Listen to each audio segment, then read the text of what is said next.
Escuela popular, escuela liberadora, incluso escuela libre, son eufemismos tales como denominar a las cárceles centros de reinserción y a los ejércitos humanitarios.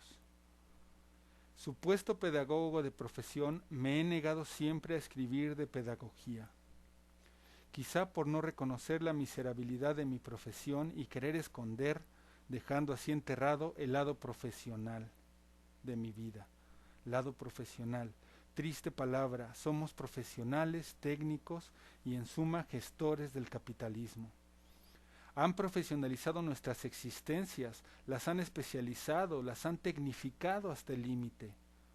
La división del trabajo, el fordismo salvaje, impuesto desde pequeñitos, nos hace ser perfectos autómatas programados. Elección magistral hecha en base a lo menos malo por no trabajar montando escenarios, cocinando cadáveres de animales asesinados para el consumo o limpiando unos grandes almacenes. He aquí mi panóptico profesional. En fin, no me expandiré aquí en una pléyade de excusas que poco os pueden interesar. No entiendo cómo alguien puede sentirse bien en su trabajo. No puedo comprender cómo alguien, prostituyéndose a los intereses produccionistas del Estado capital, puede ser feliz. Me horroriza ver las sonrisas de quien bajo el yugo del trabajo asalariado, que compra horas de vida para producir plusvalía en beneficio de clase privilegiada que nos gobierna, permanece contento de tener lo que le imponen. Un ladrón, un criminal, un loco, denominados así por esta sociedad enferma, ¿son acaso peores que nosotros que permanecemos sumisos al mercado y sus imposiciones? No hay mayor ceguera que la que se excusa en la comodidad de sus actos. Jacob, miembro del grupo francés anarquista Los Trabajadores de la Noche, defendió el robo escupiendo palabras en forma de bala para los bienpensantes de la República Francesa. Cito aquí el texto de Jacob. Llamáis a un hombre ladrón y bandido, le aplicáis el rigor de la ley sin preguntaros si él puede ser otra cosa. ¿Si ha visto alguna vez a un rentista ser cerratero? Confieso no conocer a ninguno. Pero yo, que no soy ni rentista ni propietario, que no soy más que un hombre que solo tiene sus brazos y su cerebro para asegurar su conservación, he tenido que comportarme de otro modo. La sociedad no me concedía más que tres clases de existencia: el trabajo, la mendicidad o el robo. El trabajo, lejos de repugnarme, me agrada. El hombre no puede estar sin trabajar, sus músculos, su cerebro poseen una cantidad de energía para gastar. Lo que me ha repugnado es tener que sudar sangre y agua por la limosna de un salario, crear riquezas de las cuales seré frustrado. En una palabra, me ha repugnado darme a la prostitución del trabajo. La mendicidad es un envilecimiento, la negación de cualquier dignidad. Cualquier hombre tiene derecho al banquete de la vida. El derecho de vivir no se mendiga, se toma. El robo es la restitución, la recuperación de la posesión. En vez de encerrarme en una fábrica como en un presidio, en vez de mendigar aquello a lo que tenía derecho, preferí sublevarme y combatir cara a cara a mis enemigos, haciendo la guerra a los ricos, atacando sus bienes, bienes que nosotros hemos generado como clase explotada y trabajadora. Ciertamente veo que hubierais preferido que me sometiera a vuestras leyes, que obrero dócil hubiese creado riquezas a cambio de un salario irrisorio, y una vez el cuerpo ya usado y el cerebro embrutecido, hubiese ido a reventar en un rincón de la calle. Entonces no me llamaríais bandido cínico, sino obrero honesto. Con halago me hubierais incluso impuesto la medalla del trabajo. Los curas prometen el paraíso a sus embaucados, vosotros sois menos abstractos, les ofrecéis papel mojado. He aquí toda una declaración de principios. Algunos tememos dar ese paso. Solo la cobardía y el miedo a la cárcel puede ser un planteamiento razonable para que un revolucionario no actúe de tal manera. Dista mucho el planteamiento de Jacob atacando frontalmente los cimientos del capitalismo que el de quien pretende progresar en su trabajo, felizmente convencido, autoengañado hacia una supuesta revolución social. Solo el saqueo y el ataque directo a la ley pueden destrozar el orden establecido. El resto son quimeras parlamentarias camufladas con las más variopintas caretas y tambores al alcance de todos. Pero he aquí una rareza profesional no extinta, los maestros y los pedagogos, que no solo están orgullosos de servir al Estado, sino que pueden llegar a creer firmemente en propiciar un cambio social manipulando las maleables mentes de los niños, cuando lo más que hacen es inculcar dosis de democracia parlamentaria en estado puro. La tecnificación no escapa al mundo educativo. Sus lacayos, los maestros y maestras, repiten sin parar el lenguaje creado artificialmente por las élites universitarias al servicio del poder. Así son muchos los maestros, mediadores socioculturales, psicólogos, equipos multiprofesionales, logópedas, pedagogos terapéuticos, monitores de ocio y tiempo libre, cuidadores, profesores, técnicos de enseñanza, incluso técnicos de acción directa. Así se denominan a unos profesionales que trabajan en la cárcel de menores de Zambrana, quienes ponen en marcha con orgullo metodologías participativas, recursos polivalentes, materiales para primaria y secundaria, que crean herramientas constructivas, integradoras e inclusivas, que evalúan y autoevalúan, que no castigan, sino que implantan consecuencias, que destinan a los niños desobedientes a los equipos de orientación y recuperación, que profundizan en la miserabilidad de sus vidas e imponen veladamente dinámicas de grupo, juegos de rol y elocuentes debates que hacen apología, quizás sin pretenderlo, del intercambio de mercancías, de consumismo salvaje, de la sociedad espectacular. Los trabajadores de la educación dan por incuestionable un axioma: los niños no poseen las capacidades mentales adecuadas y hay que reconducírselas. Parten de que si la conducta de los niños está por determinar, son ellos quienes lo harán magistralmente, atribuyéndose la verdad, la razón, la creatividad y por tanto aniquilándosela siempre al niño, que pequeño por edad no puede valerse por sí mismo. Esta autoatribución en sus funciones, este exceso de hedonismo, de poder completar a los otros siempre haciendo el bien, incluso propiciando el cambio social, siempre concebido como una verdad universal e incuestionable, es un mal endémico escolar. ¿Quién determina esos parámetros? ¿Quién establece esos criterios?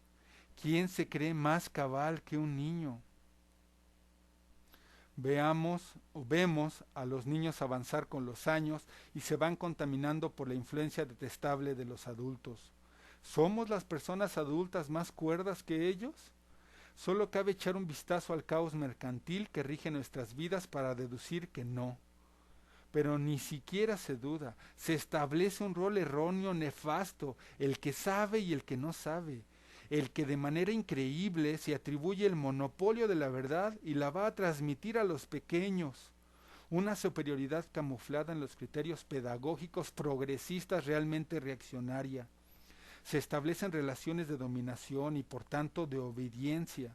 Entre adultos estaría mal visto, pero hablamos de niños y por solo ese hecho carecen de principios. Por su bien contaminamos sus vidas. Hay un rol escolar maestro-alumno, plegado de historia impositiva que es en sí mismo inevitable. Un alumno y un maestro en una jaula juegan una disposición autoritaria en la que no caben parámetros de equidad por mucho que se pretendan. La relación de poder será siempre desigual por mucho que ésta se camufle. De ahí es normal que los alumnos están siempre a la defensiva con el maestro, desconfíen siempre de él y hasta lo vean como un enemigo. Escuela popular, escuela liberadora, incluso escuela libre, son eufemismos tales como denominar a las cárceles centros de reinserción y a los ejércitos humanitarios. Los pedagogos progresistas no pueden oír de hablar de la destrucción de la escuela. No pueden soportar escuchar que la escuela, al igual que la fábrica y la cárcel, es algo muy reciente en la historia de la humanidad. No pueden entender que hay sociedades que hoy en día se rigen sin escuelas, aunque se las traten de imponer, por ejemplo, a los indígenas, y se transmiten culturas, sensaciones y sentimientos de manera mucho menos impositiva que cualquier forma de escuela a través de diferentes formas artísticas. No quieren saber que la escuela nace de sus homónimos progresistas ilustrados que pretenden otorgar al Estado el monopolio de la educación, alejados de la peculiaridad familiar y barrial, y sometidos a la homogeneización que el Estado realiza a través del ámbito escolar. Escuela y cárcel, dos instituciones que, como universales, no distan tanto en el tiempo. La una prepara productores para el capital, la otra encierra a quien no produce como le enseñaron y desobedece la imposición del mercado, la ley. No hay nada peor que un pequeño alumno que falta a clase, al igual que es intolerable para la patronal cuando un trabajador falta al trabajo. Norma burguesa infranqueable para los buenos ciudadanos, para los buenos pedagogos progresistas, acto penado por la ley. No quieren oír hablar de las teorías de la desescolarización porque ¿de qué vivirían los maestros sin escuelas? ¿Dónde encontrarían ellos, progresistas y respetuosos humanistas, su espacio de dominación y superioridad? ¿Cuántos profesores pueden sentirse revolucionarios cobrando $40, 40 euros la hora en medio de la pasibilidad de sus vidas? ¿Cuántos monitores de ocio y tiempo libre, educadores sociales, técnicos del ocio, pueden ayudar a los demás solo con altos salarios mientras son incapaces de involucrarse en la guerra social por el fin de las clases? ¿Qué sería de sus revolucionarios sin el dinero que les proporciona el Estado y el capital? ¿Qué sería de sus cambios sociales si no fuera por la mercantilización de su trabajo? ¿Qué sería de sus dinámicas de grupo si no estuvieran pagadas con un salario alto standing? No sería nada, no sería nada. Todo lo pueden dentro del trabajo asalariado, nada valen fuera de él, maestruchos. Contribuyendo al engorde de la maquinaria capitalista, dicen poder combatirla. Todo está en la educación, es la base para cambiar las cosas, repiten mientras se suceden las generaciones y el orden establecido es cada vez más férreo. Contribuyen mejor que nadie a pagar la paz social, a apagarla. Pedro, Pedro García Olivo explica la docilidad social emanada de los funcionarios del Estado a la perfección. Ningún colectivo como el de los funcionarios para ejemplificar esta suerte de docilidad sin convencimiento, docilidad exánime, animal, diría que meramente alimenticia, escudándose en su sentido del deber, en la obediencia debida o en la ética profesional. Estos hombres a lo largo de la historia reciente han mentido, secuestrado, torturado, asesinado. Se ha hablado a este respecto de una funcionarización de la violencia, de una funcionarización de la ignominia. Significativamente estos profesionales que no retroceden ante la abyección, capaces de todo crimen, rara vez aparecen como fanáticos de una determinada ideología oficial, creyentes irretractables en la filantropía de su oficio o adoradores encendidos del Estado. Son solo hombres que obedecen. Yo he podido comprobarlo en el dominio de la educación. Se siguen las normas porque sí, se acepta la institución sin pensarla, sin leer, valga el ejemplo, las críticas que ha merecido casi desde su nacimiento.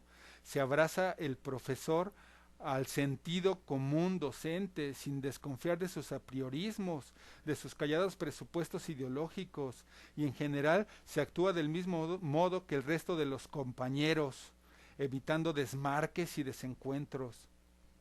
Esta docilidad de los funcionarios se asemeja llamativamente a la de nuestros perros. El Estado los mantiene bien, comida, bebida, tiempo de suelta, tiempo de vacaciones, y ellos, en pago, obedecen.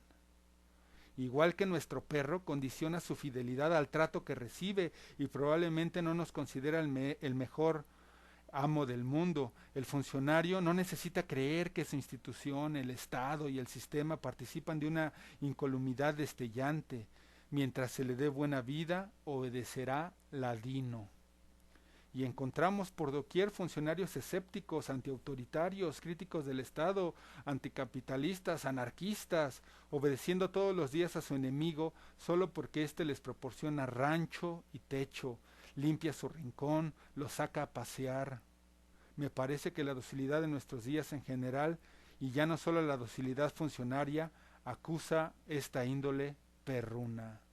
Así que ya lo saben, pinches maestros perros. Educación y escuela se funden en el mismo concepto para los planteamientos pedagógicos de hoy en día. Nada más falso. La importancia y necesidad de la escuela es un mal endémico del capitalismo y del Estado que los pedagogos ya han asumido como suyo. Solo las teorías de la desescolarización han acertado a arañar las imposturas de los progresistas pedagógicos, teorías enterradas incluso por los propios libertarios. La escuela, por su propia concepción y estructura, nunca podrá propiciar una revolución social. Por mucho que se maquille el envoltorio, la escuela es una imposición del progresismo burgués. Al inicio hicimos notar el surgimiento de la educación institucionalizada. De ahí a nuestra actual situación encontramos no solo a la escuela, sino a la mayoría de los organismos de la sociedad con el virus de la institucionalización. Toda actividad humana está amenazada por una ley que rige el deber ser de cada uno de nosotros. Nacimos para desempeñar una función que nos han de asignar a través del proceso de la escolarización. La planificación, la definición, se ha vuelto la esquizofrenia de la sociedad. La justificación más grande que ha usado la escuela para adoctrinar al niño desde temprana edad aparece con el pensamiento burgués, con Locke. El niño es considerado un ser irresponsable, incapaz de la conciencia y por ende de la madurez que posteriormente le dará su libertad. El sometimiento, desplazando el aprendizaje extraescolar, donde se da el conocimiento de mayor contenido, se presenta como necesario y forzoso. Los niños, o sea, el sometimiento como necesario y forzoso. Los niños se convierten en ineptos desde el principio, dependientes de las instituciones. La transferencia de responsabilidades de sí mismo hacia una institución garantizará el estancamiento social. Y aquí viene una cita de Iván Illich en La sociedad desescolarizada. Si no existiese una institución de aprendizaje obligatorio y para una edad determinada, la niñez dejaría de fabricarse. En el presente, la democracia cayó sobre los desposeídos, y con la ley de que todos deben tener acceso a los cuarteles escolares de gobierno, se les ha aplicado el sello de ignorantes, igual que la niñez privilegiada. Ahora todos están iguales. Este texto lo saqué del blog arresafe.blogspot.